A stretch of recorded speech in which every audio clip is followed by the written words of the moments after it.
the more you pay attention to something, the more of the power of allowance. Right? The power of allowance means what? That everything exists, hashtag be more. Everything exists, and there's a huge repository up there, and if I allow what I want out of my own way to come to me rapidly and accurately, the way that I do that, the calling, the seeking, is attention.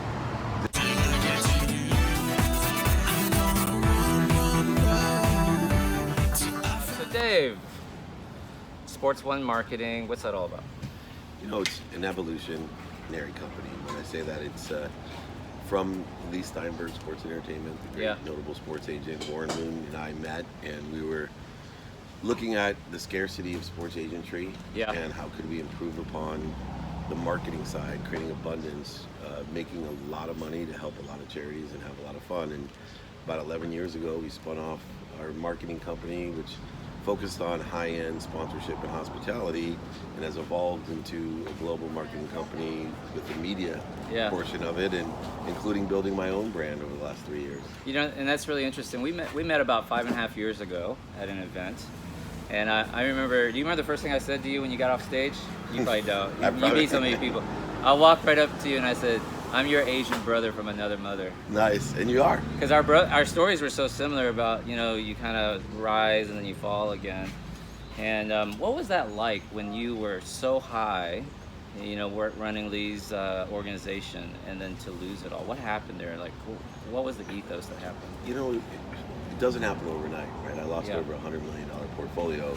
You don't lose that overnight. $100 million portfolio, guys. Yeah, you don't, unless you're gambling at the craps table. That's the only people I know that lose it that fast. Yeah. But I wasn't. I was just arrogant. I was living in ego, scarcity.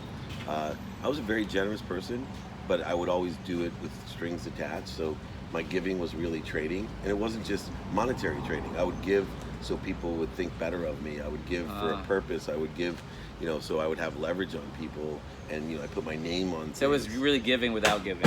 Yeah, it was trading. Because it was trading, right? Yeah. If there was one, now I know, like, a lot of people say, you know, I wouldn't go back and change anything because it made me the man I am today, which you're an amazing man, but there's got to be one moment where you're like, ugh, if I could have it a do-over. Yeah. We're here at the Masters, right? So a mulligan. What would your mulligan be? What would be your do-over? Yeah, my do-over would have been to ask for help. Specifically, what would you do? I would have, with all the real estate that I had, I would have asked someone that owned a golf course when my golf course was the 8th new best golf course in the country, Sam Snead's design course. And went from, you know, a few million up to a $112 million valuation. I would have went to someone with some financial skill sets in the golf industry and said, what is the best way to utilize this asset? To make sure I don't fuck it up? Yeah, or what? exactly. Yeah, because I didn't understand leverage and equity, and I always thought that I could, you know, borrow against big equity things that I owned, and it was just a bad assumption. People don't make bad decisions. What happens is they actually make bad assumptions, and then they make logical decisions off of bad assumptions. Oh my God, that's super powerful. And they're not a bad person. Never. Right? Because when I lost everything, I had no friends, I had no mentors, I had no one who was entrepreneurial, I had no one to turn to, and I just didn't understand, like God, like, why is this happening to me? I'm not a bad person. Yeah, you know, I'm never a why me guy. I'm always a try me. So I got like super fired up, like, oh yeah, we're gonna play this game. Try me some more. The one thing that really was enlightening was when you're down, how many people projected blame, shame, and justification onto me. Right. Right? I mean, there's still today, there's a guy that played for the New York Yankees, and I bent over backwards for him and his wife. I did everything I could. He owes me money. Oh, wow. And I heard him last night just literally projecting his insecurity and talking trash on me. Oh, no. And I just pray. It's good though, because I understand him. He's in a terrible place. He has horrible children, horrible marriage. He's just a horrible, unhappy person, and he's projecting that. I just pray for his happiness, because he and I know the truth, right? He knows what I did for him, and he just can't accept it. So he is the epitome of what I went through when I lost everything. The only difference is I'm thriving now, so nobody listens to him. Right. People listen when it's like, oh, of course, you know, that guy's bankrupt. I bet he did, you know. And I mean, people owe me hundreds of thousands of dollars, back then that were out there going, oh yeah, Dave Meltzer was the reason I lost everything. Dave Meltzer's the reason I don't get speaking appearances. Dave Meltzer's the reason I'm not. Really, if I'm that powerful, you got serious problems. Wow. Right? You got. Right. If I let no one. I always say with employees, if one person leaves, I help everyone to leave to grow. If one person leaves, it shouldn't affect my business. Oh, I'm running my business the wrong way. If one person can affect your life in that tragic of a way, you don't got a life. That's right. That's right. It's almost like you're living reactionary or justification life. Yeah. So when you were at your darkest moment, what was the first thing you did to turn yourself around? My wife was really the catalyst. When I was at my darkest moment, she told me to go and take stock in who I was and what I wanted to become. Right? Everybody makes mistakes. You could go through my past, pick out things, and be like, oh, he's a horrible person.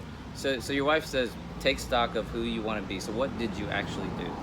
I went back and realized what was it that made me happy. And I started realizing that I had lost my perspective, and what drove my perspective in life was gratitude. Right? If I could simply change my life to look at my past and say, this is the best thing that ever happened, my present and say, this is even better, and my future is even brighter than that. Right. Simply the switch in my perspective. In your brain. And being thank you and appreciation is a duality. Yeah. One is being thankful, the other was the significant change. I was always thankful, but I didn't understand appreciation and the nuance of adding value is appreciating. Your house goes up, it appreciates. I took on a duality saying everything that comes to me, I'm going to be thankful and ask what I'm supposed to learn from it, but that's the value that I'm going to add, and then I'm going to give it to others.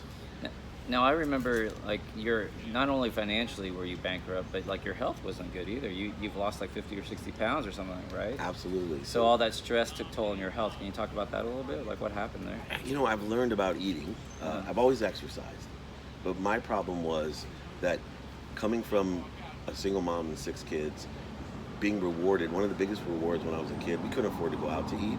We packed, my mom had 2 jobs, so when she went to the second job, we would pack our dinner in a paper bag and eat. So once in a while, my mom would take 2 large French fries from McDonald's, pour it into a bowl. Oh, wow. And I would eat fast, right? So my psyche, when things are going well or things are going bad, was to reward myself. With food. And overeat. Eating fast. Eating fast and overeating. Yes. And, also what happens is I started putting a priority on my business and my family. Family first, then business, then health. It was actually about that time that I realized that I better put my health first. Because if I'm no good to my business or my family, if I'm not 100% inspired. Or if you're dead. Very true. Well, So- you know what? I'm well insured. I might be worth more dead. No, you're not. You're worth I'm more. teasing. You got more stuff to do on this Yes, planet, I do. man. So what was the step first step you took to start turning around your health, losing weight? What did you decide? I lowered the bar. Lowered the bar. I What do you lowered the mean? bar. I'm so aggressive and competitive, and I played sports in college. Yeah. I always would try to start too fast, and that'd be so sore. So I literally said to myself, today I'm going to put my shoes on. And what happened was I lowered the bar so far that I put all my clothes on, and I said, you know what, I'm just going to go to the gym. This is my first day of working out, because I started realizing I was going to be consistent. 15 minutes of workout a day is worth more than an hour and a half on a weekend. Right? Every single day that I was going to exercise. And now I have a minimum of 1 hour a day that I commit to exercise. And it's Wow. the priority of my life. And that health is so important. So you just make it a priority. Yeah, and the second thing I did is I got an accountability partner. Oh, okay. So I never had a trainer. I always said, I played college football. Who was your accountability partner? Was it a friend? Was it a coach? A coach, yeah, trainer. And and it was more than, I knew all the exercises. You knew what to do. I knew what to do. Is that I had an appointment, to be there. Right. And he You was had to going to show push up. me. The funny thing is I don't use a trainer anymore, and I actually push myself even harder. But I'm on that track, right? I'm using my obsessions, addictions, personality traits in order to effectuate what I want. And I still have an eating problem, by the way. Yeah. I do. We all do. Right? I have Actually, an eating problem. 'cause you gotta eat. I work out so much that I literally, if I would reduce my calorie to a standard daily allowance Yeah. and eat because I don't like sweets. No. Right, but I'm around, alcohol, Food all and the food. time. You're with me this trip to Masters. I know. It's been Has there been amazing. anywhere we didn't have amazing food? Amazing food. I mean, last night was Crazy. Do you want ming-sized black cod? Oh my butterfish. gosh. Would you like Rayo's meatballs and pasta? I know. Or would you like the spare ribs or the lamb chops? I went to a Todd English event. Oh, you went to the Todd English event. It was crazy. Yeah. Crazy bonkers. Tony Robbins tells a story about hitting the golf ball off the tee, and just a minute shift will change the direction long term. So what you see as a young entrepreneur, what's the number one mistake that they make that changes the trajectory of their business? And if they would only do just a minor adjustment, would just make a huge difference. Yeah, I think asking for help. Asking for help. Yeah, because you're big on that. Oh yeah, because I think it's what you radical don't know. humility. Yeah, why should you learn the dummy tax yourself? Why should you Dummy go tax. Why should you go off a trajectory? Yes. So I would rather spend my time, instead of trying to figure it out, Yes. find the person that has or sits in the situation that I want to be in, I love that. and say, how do you get there, man? Yeah. It's just like, why do we use our phones now to get to somewhere? Right. Because it has the It's directions. easiest. You know how long it would take you to figure out how to get back? You remember the whole folding map rally thing back in the Thomas day? Guides? Yes. Right? I mean, literally, why do we do it? So I do the Ask same for thing. help. The other thing that's interesting, the dangerous part is where I was, is when you're moving in a fast trajectory, a little angle off puts you far, far away. If you're going really slow, sitting at home high on mom's couch, sleeping all day, being off a trajectory doesn't put you off path. But if your growth is fast, Yeah, you got to be you'll fuck very up really careful. fast. Which is why I came up with my complete definition of happiness, which is to enjoy yes, the consistent every day, yes, persistent without quit, consistent, persistent. pursuit of your potential. Nice. That trajectory straight to your potential of whatever it is. You want to be your potential as a doctor, a lawyer, a sports agent, a marketer, a philanthropist, a father, a son, an uncle. I pick at least 3 things that I want to be at my potential, my higher self. And if I feel my ego creating this void, this trajectory, the need to be right, the need to be offended, the need to be resentful, guilty, anxious, fearful, separate, inferior, superior, any of the identifiable needs of the ego. If I see that in my way, instead of continuing on at the bad trajectory, like Tony Robbins says, I go back to You center. know that's the thing you need to correct. That's And I awesome. still, even though I know this and I practice it, here's what Yeah. I want to encourage people. Every single day, I still have to fight it. Yeah. The ego always exists. It's not something, you can't get an egoectomy, so just go from the assumption that my ego exists. Therefore, during the day, every single day of my life, I have to be prepared to be aware of my ego. Because awareness and saying, wait a second, why do I feel bad? Ego, the illusion of the ego. Because God's will is happiness for me, and I share that with Him. I love And that. so if I'm not feeling happy, it's the ego, right? I'm focusing and putting faith in what I don't want instead of like your be more hashtag, right? I'm not living in a world of more than enough, because if it was more than enough, I would have no need to be right. That's right. I love that. So God's will for you is for you to just be happy. Yeah, sharing happiness. I love that. Now, a lot of times, like you get young entrepreneurs, anyone trying to be more, they'll get a win. In the golf analogy, like the ball is on the green, and they're putting to get in the hole, but they have a lot of distractions. How do you stay focused on that putt, that moment? So 2 things. One, I always remind myself the key to being a super entrepreneur is to stay in business.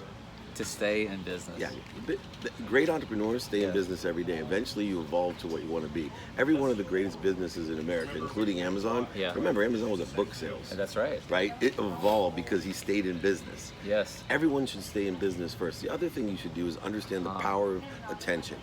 And when I talk about the power of attention, you need to have some repository of everything that you're doing, meaning a calendar, and you need to have that and study it, pay attention to it. Yeah. Pay attention to what you do in person, on the phone, via email, radio, print, TV, social media, whatever it is. Pay attention to it to be productive, number 1, and accessible, number 2. Accessible also has a duality. It's not only how accessible am I to others to be of service and to add value, but how am I accessing value? I love that. And so I use that, and I study it. The more you pay attention to something, the more of the power of allowance. Right? The power of allowance means what? That everything exists, hashtag be more. Everything exists, and there's a huge repository up there, and if I allow what I want out of my own way to come to me rapidly and accurately, the way that I do that, the calling The seeking Yeah. is attention. The my seeking, and that's why every single legal text, religious text will talk about seeking. The seeking, yeah. The way you seek is think, say, do, believe, unconscious competencies of your energy and your genetics. That's how we seek the hashtag be more to allow it to come to us rapidly and accurately. Yeah. And that people seek the wrong things. They put faith in, you need faith to seek. And they put faith in the wrong things, and they're so surprised when they get the wrong things. Or they put faith in other people, what they want for them, and then they're surprised when they get what other people want from them, and they resent the other people for getting what they don't want. How do you know you're putting your faith in the right thing, man? When you feel good, right? So you have to, everything's the right thing that you put faith into. You just got to quickly either adjust or learn from it, right? The miracle, there are no mistakes, there's just miracles. Everything strengthens. There's acceleration and expansion, which are the two things. When you accelerate and exponentially grow, what causes that change? Right. Unfortunately, you know, as a doctor, there's only one person in the world that likes change, a wet baby. That's right. Right? And so... Everyone says they like change until they have to be the one who does the fucking changing. And everybody like change when they get to see the results. Right. Right? At the end, we like change. They love solutions, but they don't like problems. Yeah. But you can't have a solution without a problem. Exactly. And, you know, I see challenges and solutions. That's awesome. I love a good challenge. That's why I'm a try me guy. Last question. What does it mean to you to be fearless? You know, it's interesting because fearless is without ego.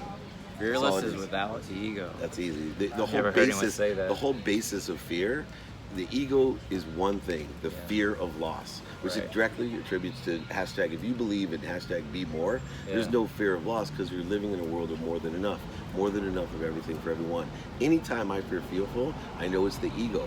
It's that ego right there, the need to be something I'm not, Yeah. instead of being completely happy with who I am. And that's why I am is so important, not I'm not. Wow. That's so awesome. Man, you've just really like bent my mind in all sorts of ways, Dave. I can't thank you enough for this experience, and thank you for your time. And Thank you, my friend. if someone wanted to follow you, what's the best way? At David Meltzer on Instagram, Yeah. David Meltzer on Twitter and LinkedIn. My website is my first initial last name, dmeltzer.com. And of course, you can go to sports1marketing.com Sports One if Marketing. you're a sports person.